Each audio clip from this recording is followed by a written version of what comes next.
When you shut down, the other may take your silence as consent. So they think you're in agreement with what they're saying, even though this may be far from the truth. You may think that your boundaries are being crossed all the time, but in fact, it's just that you don't know how to set them yet. You may also think you're weak, easy to be pushed around, and you may end up feeling a lot of resentment. Or you may feel awkward and lonely because shutting down disconnects you not only from your capacity, but it also disconnects you from others.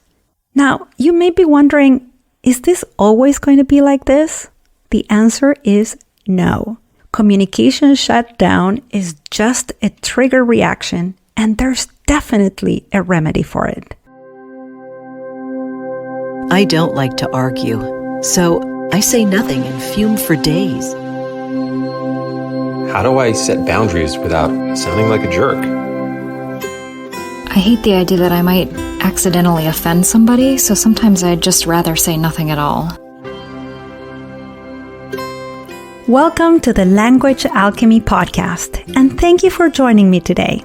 This is your host, Alejandra Siroca, a transformative communication teacher and coach devoted to helping you have more peace and harmony in all your relationships. Are you someone who sometimes doesn't know what to say and many times says nothing? And have you noticed the kind of guilt or shame you feel because you just stayed quiet? And do you then spend a lot of time replaying the conversation in your head as if you could go back and have the clarity or the courage to say something meaningful? Well, if you answered yes to any of these questions, or if you thought of someone who would answer yes to these questions, then this podcast episode is going to be really useful for you. Because in this episode, I want to talk about communication shutdowns, the cause, the effect, and a possible remedy. But first, I want to start with a story. It was the year 2002. I was teaching English as a second language in a public school in the outskirts of Boston. A new immigrant family came to our school with their 2 kids who were placed in my classroom. They were from Uruguay. The oldest child, let's call him Martin, was in 2nd grade at that time. The records from his previous school show that he didn't speak at all.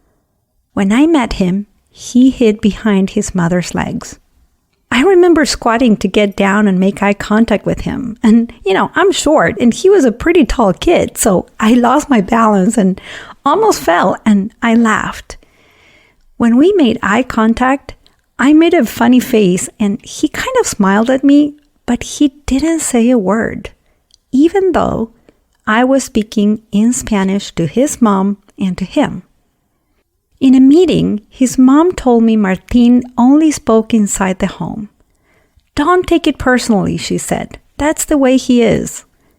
She also mentioned she had him go through all kinds of tests, but no one knew why Martin didn't utter a syllable outside his home. Martin's mom also told me that if I needed to, his little sister Letty, who was in kindergarten at the time, could have Martin sort of whisper to her in her ear, and then she would act as his spokesperson.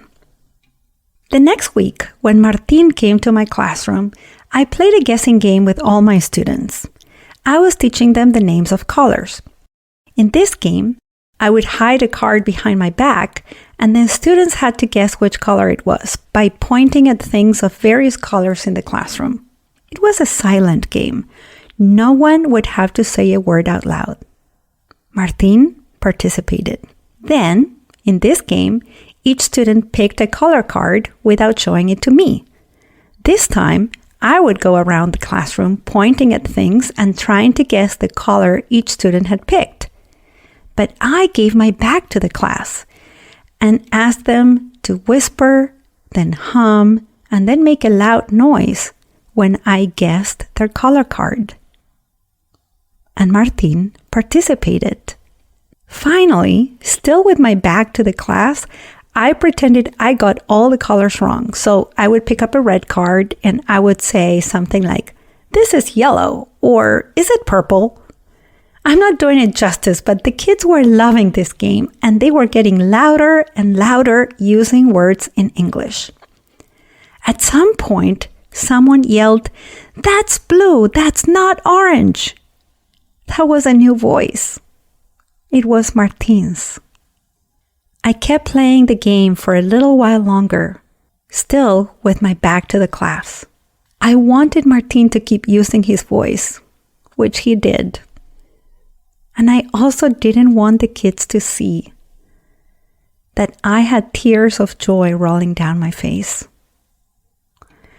The thing is that even though I don't work with young children anymore, I still meet many adults who, like Martin, seem to lose their voice. Adults who say nothing, not even a in moments that are really important. Like at the beginning of the pandemic, when my neighbor's voice, let's call him Pedro, had no sound when he was unloading his truck and taking the new plants he just got for his backyard, and two women walked by in the directions of the hiking trails that we have here in our neighborhood, and these women said, "Good morning. How good they're giving you work during these hard times," insinuating that he was a worker who's been hired by the owners of the house. He said nothing. I've had my share of experiences like Pedro's. Or like my clients, let's call them Zinni and Ross. They get in major fights when Ross is sharing their big feelings with Zinni, and Zinni just looks down, eyes fixed on the colorful cushion she's firmly holding on her lap, unable to utter a sound. Or like a dear client of mine, let's call him Josh, who would share the play-by-play of a conversation he would have with his boss. And when I would ask in our session, "Did you say all this to your boss?" he would bite his lips and say, "No, I just stayed quiet," or "I just smiled and said, okay." In all these situations, Martin, my neighbor Pedro, my client Zinni, and Josh, they all go through communication shutdown. And when our capacity to communicate shuts down, we lack a combination of communication elements. We have no words, no sounds, no clarity, no discernment to say something coherent, useful, or needed. It's like we freeze. Or as my client Morgan would say, it's like everything stops, including my breath and my brain. And this is really tragic because if we want to have meaningful relationships, it is important to be able to speak up in those moments when our voice is much needed. Now, why does this happen? What's the cause of communication shutdowns? More often than not, the cause is fear. Like a deer who's paralyzed in front of a car's headlights, when we experience great fear, some of us become immobilized. And the thing is that communication requires movement. Movement of three systems. The air pressure system, which encompasses the diaphragm, the chest muscles, the ribs, the abdominal muscles, and the lungs. Then we have the vibratory system, which includes the larynx and the vocal folds or vocal cords, and the resonating system, which includes the throat or the pharynx, the oral cavity with its various muscles like the tongue, and the nasal cavities. When we are scared, the nerves that connect the brain to the brainstem or to the spinal cord send a signal to either activate or deactivate certain muscles and control their movement. And just as you heard, there are many muscles that need to move for us to have a voice. So when my client Morgan says that when he goes into communication shutdown, everything stops, including his breath, he is completely accurate. Now, say you're talking with someone, or at least you think you're communicating with someone, and this person goes into communication shutdown. What is the cause? Now you know. They're afraid. And this fear creates physical shutdown and relational shutdown. What I find so interesting about communication shutdown is that the fear most people have when they go into this shutdown mode is that if they say something, they think this may have a terrible impact on the relationship. So better to say nothing at all so that we don't offend the other person. Or better to keep it quiet so that we don't upset the other person. Or better to look down and wait for the moment to pass so that there's no drama. And the fear is that if the other gets offended, upset, or dramatic, then the relationship will end or the other person will leave us or abandon us.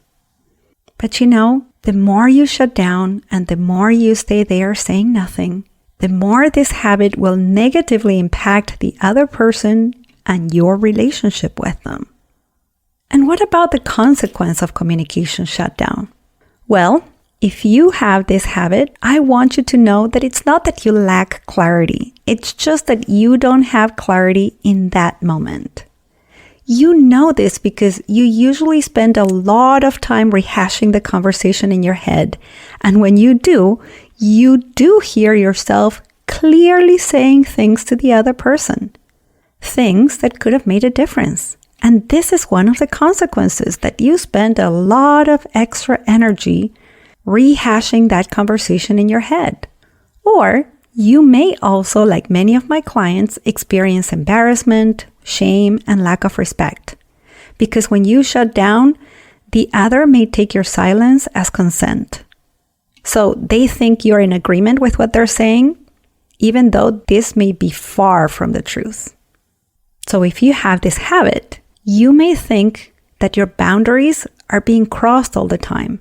But in fact, it's just that you don't know how to set them yet. You may also think you're weak, easy to be pushed around, and you may end up feeling a lot of resentment. Or you may feel awkward and lonely because shutting down disconnects you not only from your capacity, but it also disconnects you from others. And when others are talking to you and you go on communication shutdown, they sometimes think you don't care. And honestly, they may get upset with you. So they feel disconnected from you as well. Now, you may be wondering, is this always going to be like this? The answer is no. Communication shutdown is just a trigger reaction, and there's definitely a remedy for it. Just like there was with Martine and Zinni, and with Morgan, well, we're still working on it. If you tend to have this particular kind of habit, I'm going to tell you one very simple and powerful thing you can do about it. But before I do that, I want you to know that in those moments when you feel afraid, it is possible to defreeze, to have movement inside, to open up, to have a voice, to create connection. I know connection with others and the feeling that others are experiencing connection with you is very important to you. I know that the fear of losing that connection is what presses that internal shutdown button. But as you may be able to see, your shutting down does not give you more connection. It actually gives you the opposite. It gives you disconnection. And it doesn't have to be this way.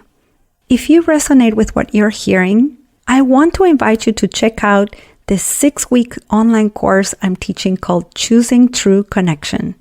Learning to listen without losing your cool, taking it personally, or giving up who you truly are. In this course, I'm going to teach you several things you can do on a daily basis to work with the habit of shutting down. Enrollment is closing soon. For more information and to sign up, go and visit languagealchemy.com/enroll.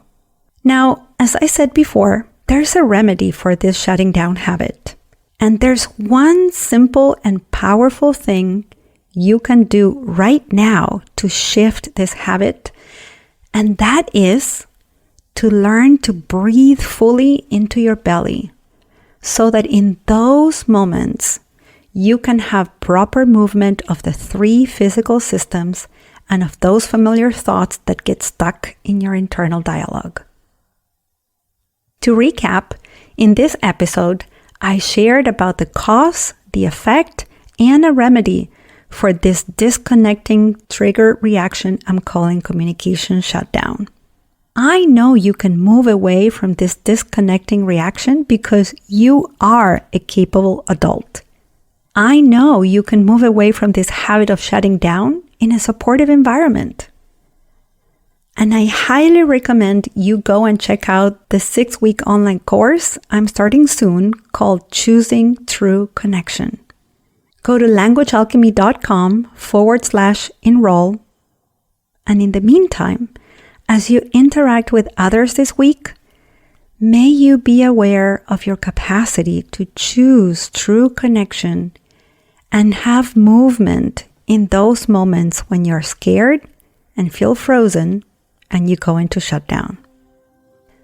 Thank you so much for listening, and a special thanks to my client Shannon M. for learning to set her voice free and communicate with greater capacity and ease. Next week, I'm going to talk all about triggers. Until then, as we say in Argentina, ciao ciao.